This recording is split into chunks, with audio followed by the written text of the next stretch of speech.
With Georgia and Alabama set to play each other this Saturday, I decided to look at the highlights from last year's game in Tuscaloosa. I opened the comments assuming everyone would be talking about how terrible of a game this was, but to my surprise, I saw basically everyone talking about how this was a great game between two great teams. Now, full transparency, I am a Georgia fan, but I would still be making this video even if the Dogs had won. I can say this confidently because when Georgia took the lead in the fourth quarter, I said to my family that this was one of the worst football games I'd ever seen, and that both teams should drop in the rankings.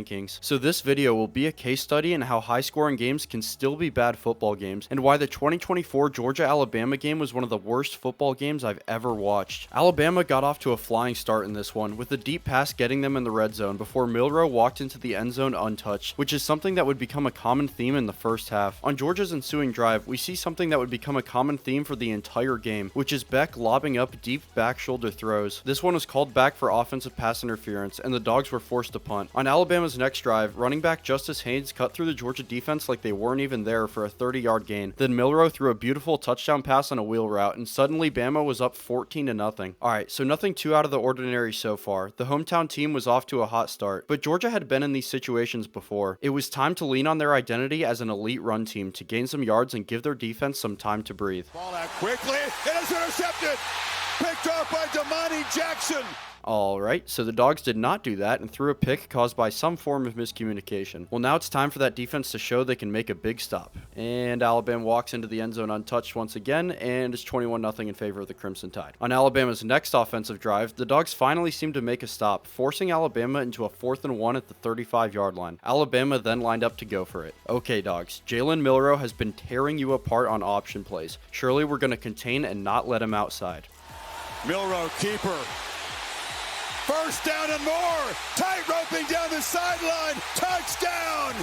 Okay, well that just might be the dagger. Georgia had never come back from a deficit this large. In fact, their biggest comeback ever was a 25-point deficit all the way back in the 2000 Outback Bowl against a Purdue team led by Drew Brees. Anyway, with nothing going their way, Georgia decided to finally lean on their run game led by Trevor Etienne, who picked up a clutch 4th down before getting Georgia on the board later in the drive. That score was great and all, but the Georgia defense still showed no signs of stopping Jalen Milroe. I mean, just look at this play. It's like the Georgia players are running in slow motion as he casually strolls past them. Later in the drive, Alabama faces a 4th and 1 and gets stuffed. Hold on a second, Georgia might have gotten some momentum back in this game. Three-man rush. Beck surveys, throws it right to Alabama. It's picked up by Jahad Campbell.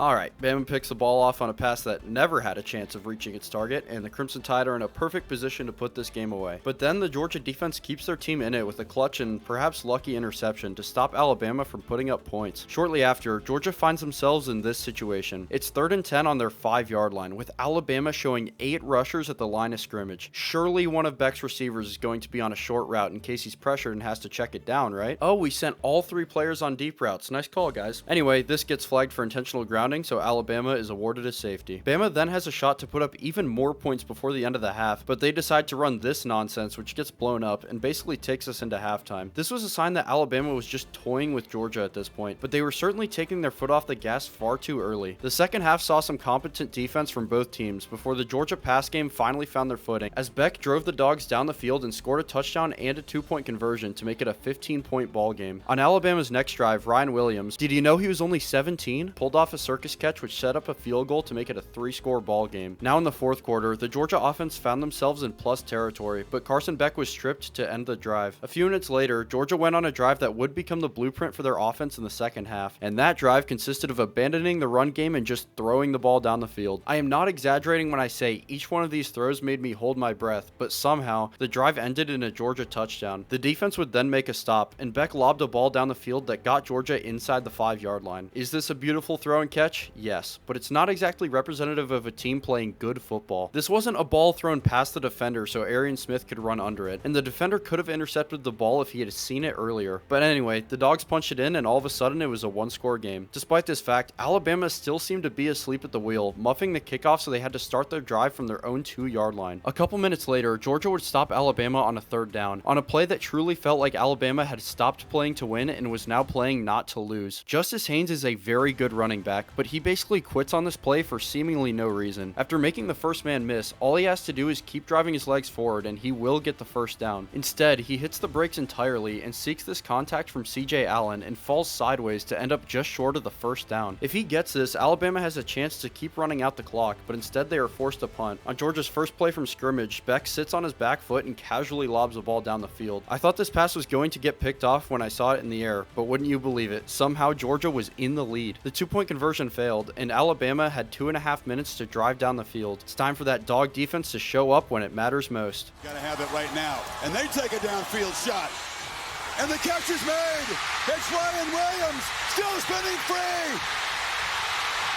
Touchdown, Alabama. They answer in one play.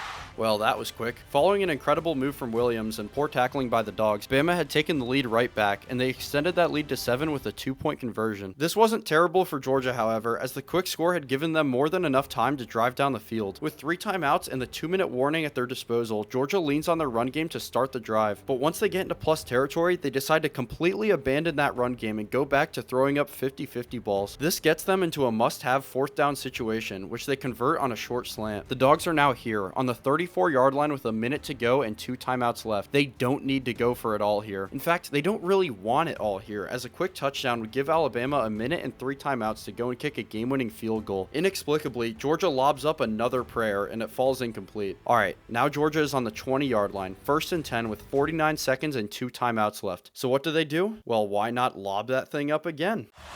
Launches for the end zone. Jump ball. Intercepted.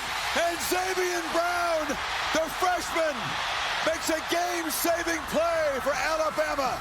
Great play call, guys. I really liked the completely unnecessary 50-50 deep ball on 1st down when there was 0 time pressure whatsoever. Alright, let's briefly recap the dumpster fire we just watched. In the first half, Alabama ran past Georgia like they were a Division II team, while Georgia's offense threw 2 terrible interceptions and got a safety that could have easily been avoided. At the end of the first and into the second half, Alabama starts to mess around and stops playing to win altogether. Georgia then somehow scores 3 touchdowns, which were generated by throwing up 50-50 balls to make it a 1-score game. Alabama has lazy effort on offense, which gives the ball back to the Dogs, and then bad defense results in the teams trading touchdowns on 2 consecutive plays. And finally, Georgia loses the game by rushing a risky pass for absolutely no reason. This game was just filled with bad offense and bad defense, but the final score was 41-34, so plenty of fans loved it. This year's game has a whole new cast of characters, so let's hope this one is a bit more watchable than the last. If you want to see more of my content in the future, hit that subscribe button down below, and let me know down in the comments who you think is going to win this year's matchup